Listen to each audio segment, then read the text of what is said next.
Hai Sobat Cilik, dengan Bu Tata, sahabat yang menemani kamu sebelum tidur. Untuk sahabat cilik, jika ada permintaan mendengar dongeng lainnya, silahkan tulis judul dongeng di kolom komentar ya. Dan jangan lupa klik tombol like, share, dan subscribe ya. Selamat mendengarkan.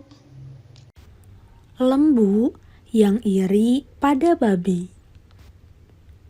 Di sebuah desa kecil di India, hiduplah 2 ekor lembu jantan kakak beradik dan seekor babi yang dipelihara oleh sebuah keluarga petani.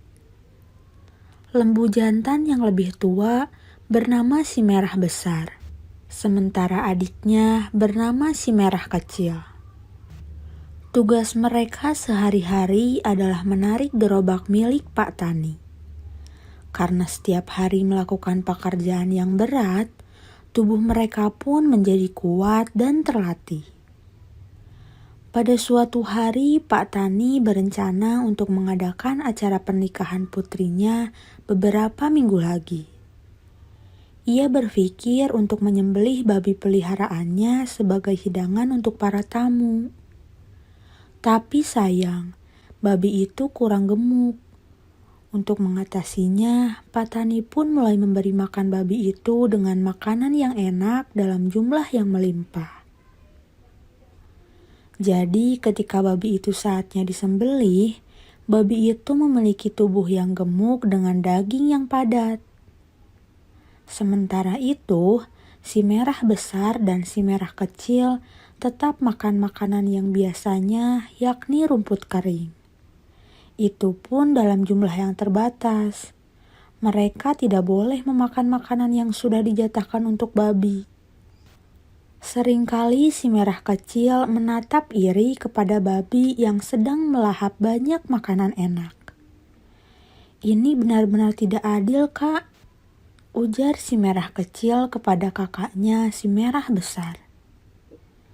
"Kita sudah bekerja keras setiap hari, dari pagi-pagi buta sampai sore, bahkan kadang-kadang sampai malam juga.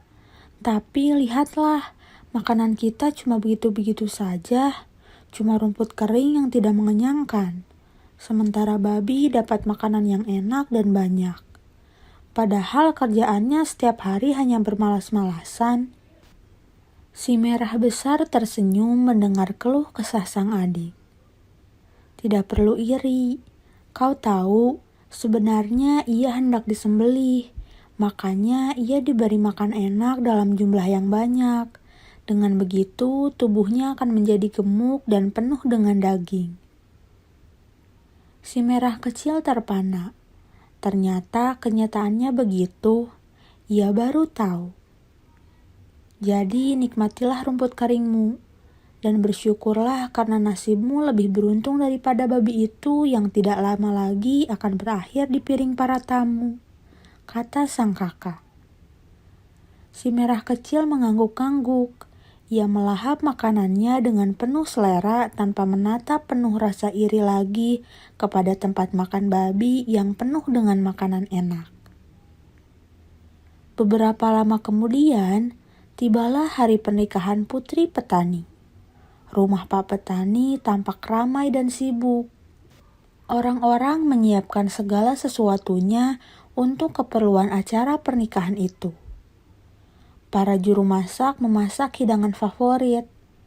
Di salah satu wajan di atas tungku, potongan-potongan daging babi sedang dimasak. Iya, babi milik Pak Tani yang gemuk itu sudah disembelih. Dagingnya padat dan banyak. "Bagaimana adikku? Kau percaya dengan perkataanku tempo hari kan?" tanya si merah besar kepada si merah kecil. Mereka berdua sedang memandang jendela dapur dari kandang mereka yang tidak jauh dari situ. "Iya Kak, setiap hari kita memang makan makanan yang itu-itu saja. Padahal pekerjaan kita berat, tapi nasib kita jauh lebih baik daripada babi yang pemalas itu. Makanan babi memang lezat-lezat, tapi itu cuma sementara," jawab sang adik. Pelajaran itu sangat berkesan bagi si merah kecil. Sejak saat itu, ia tidak lagi iri kepada hewan manapun. sebab ia yakin apa yang tampak enak sebenarnya belum tentu demikian adanya, dan begitu pula sebaliknya.